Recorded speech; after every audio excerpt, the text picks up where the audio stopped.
My name's Elise Pickett, and I am the owner of the Urban Harvest. And my goal and passion in life is to teach people how to grow food. This space is in the middle of a city, and it is only 1/10 of an acre, but I am able to provide for a significant portion of my family of four's needs just from this little micro homestead. I grow vegetables, fruits, plant medicine, and everything in between. We spend on average between $50 and $150 weekly on our grocery bills because of what we are able to produce here on the site. When I first purchased this property, it was an absolute wreck, and I had to spend a significant amount of time converting our weedy lawn into sheet mulch, putting in raised beds and fruit trees. But now that the hard part of installing everything is done, I spend maybe an hour or so a week. Seasonal fluctuations, but not very much time. I'm a busy mom of 2 children. We love to travel, and I am able to have what I like to call a modern lifestyle while still being able to homestead and provide for my family. Once I got the raised bed garden started, I moved into the front of the yard. So let's go take a look there. So once I got the food production going, I moved into the front yard because I didn't want to mow. And this is also the place that I was starting to establish some of my fruit trees and some of the native pollinator plants and beneficial insect attractors. So this one here is Barbados cherry. It's 200% of your vitamin C in one berry. My kids will, like, whenever it's in bloom, they'll just walk by as we go to the car and take their vitamin. And then this one here is a strawberry guava. So all of these are just small fruit trees that you can tuck in here and there as room allows. So this tree I get asked a lot. It has these beautiful white blooms, and people will ask me, what's the tree or the shrub that's out front? And I'll tell them it's moringa, which is also the tree of life. And this is something that I personally think that pretty much everybody should plant if they have the capability. So you can eat the leaves raw, you can toss them into smoothies, you can put them in salads, because it's a nutritional powerhouse. We also have a free seed library, which we have stocked with heirloom seeds that do well here in our climates. And it's the same concept of the book libraries, where you bring some, take some. These little points of connection with my community are so important to the overall mission of people learning where their food comes from. Elise, thank you for what you do. I'm excited to learn and start my first garden project. I live 10 blocks away. Hopefully we can meet sometime. Dream big, Stephanie.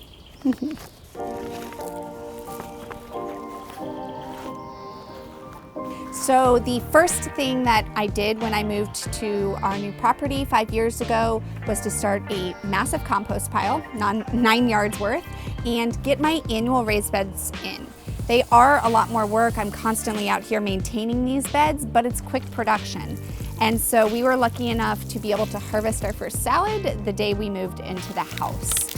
When I work in my garden, I try to mimic nature as closely as possible. And that may seem like it's just for environmental impact, but honestly, it's more for maintenance. In my garden, I don't spray, and that's because I allow the natural system to come into play. And when I mimic nature and replicate what nature would naturally do, it's less work for me. So I don't have to go out there and pick the caterpillars or spray aphids off my plants. The predators in my environment, the birds and the lacewings and the ladybugs, do it for me. So this here is the carrots. This is gonna be the last carrots that I get fresh for the rest of the year. So we do have some nice ones ready to harvest. This one here that's coming up, this is a volunteer in the gardening world. That means I don't have to plant it, which I love. Anything that is low maintenance or self-sufficient is definitely ones that I like to incorporate into the garden because I'm busy, and if I don't have to work harder, why bother? This one's a spinach alternative. So it tastes mostly like spinach. It's kind of not bland, but not in a bad way. Let's see, the nasturtiums are something that you can eat. A lot of people just plant them as a trap crop, which means the aphids really, really like it and they'll go to it, but then They won't look at the edible part of it, so the flowers are edible, as are the leaves, and I like to toss these into my salads just to make the salads like super pretty and delicate looking. We have collard greens here. Collard greens are a really, really good one if you want a lot of production off of one plant. So this plant has been in since fall. It's produced literal pounds worth of produce for me. And as you can see, it's still growing strong. I give it away to neighbors, teachers, family, friends. We feed it to the chickens on a regular basis. We have more collard greens than I possibly know what to do with off of just 3 plants. But everything in here, because I grow year round, is always kind of in transition. So things might not always look neat and pretty because as things die out, I might be saving seed from it, or I might be replacing it with something new. So it's never this like clean, neat, tidy, but it's functional and it's low maintenance, which is really important for me.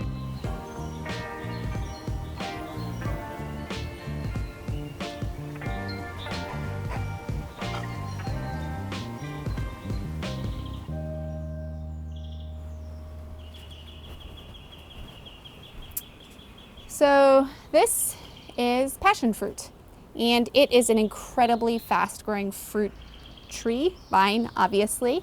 It's climbing up a trellis. We used our chain link fence and cattle panel to create this like trellis archway on the side of our house. The first year it just filled in and kind of took over the archway and created our privacy and shade and all that good stuff. The second year I harvested over 200 passion fruit from this plant. So incredibly productive, very fast to produce, and serving so many other components within our landscape.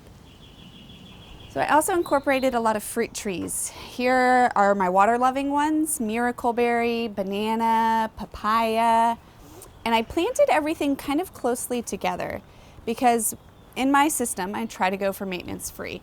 And in nature, it is not normal for this one lone tree to be in the middle of the savanna. When you think about a forest setting, there's lots of trees together.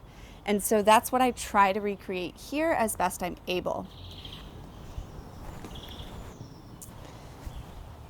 So as a small space gardener, I want to produce a lot of food in a very small amount of space. And although I do have raised beds, I also find a place for vertical gardens. It's 3 square feet.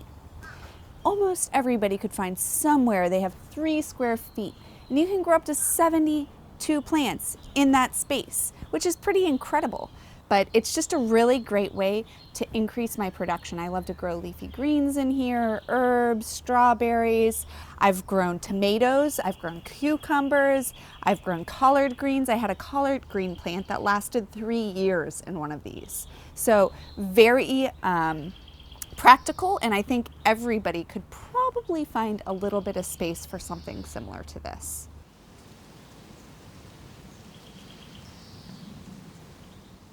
So I really went for diversity in this food hedge. We have cherry of the Rio Grande. It tastes like cherries, doesn't look like cherries.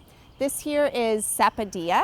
It is from Mexico. It kind of tastes a little bit like cinnamon. I love it. Grows really, really well here. We've got star fruits and pineapple. A lot of the fruit trees are upward growth, so this is a nice way to fill in a vine and a low-growing ground cover-esque type plant. This one here is sugar apple. It's got like a custard to it. The flavor is phenomenal. I also have planted in here beans and butterfly pea and peanuts. So we kind of just mixed and melded everything together so that it creates this one cohesive food hedge or fedge. Now let me show you my backyard chicken coop. My biggest takeaway after having chickens for 10 plus years now is automation. I have the coop and the run, which is where they sleep at night and where they spend their day, all together so that I'm not tied to letting them in and out every single morning and night. With the industrial food system, we are so far removed from where our food comes from and how it is made and how the animals are cared for that I really needed or felt an intense drive to reconnect those two pieces. And so part of educating people in their food and where it comes from is one, showing them how to do it, but also what the alternative is. Coming from a point of abundance and sharing knowledge as freely as possible is something that I really, truly value and believe in. It's not a one-way street. When I'm able to share knowledge or seeds or whatever the case is, I know that in some form or fashion it will be reciprocated in some way. Thank you all for joining me on this tour of my micro homestead right here in the middle of the city. I really appreciate it. And I hope that you are inspired to start growing a little bit of your own food. Just remember, growing any food is what makes the difference.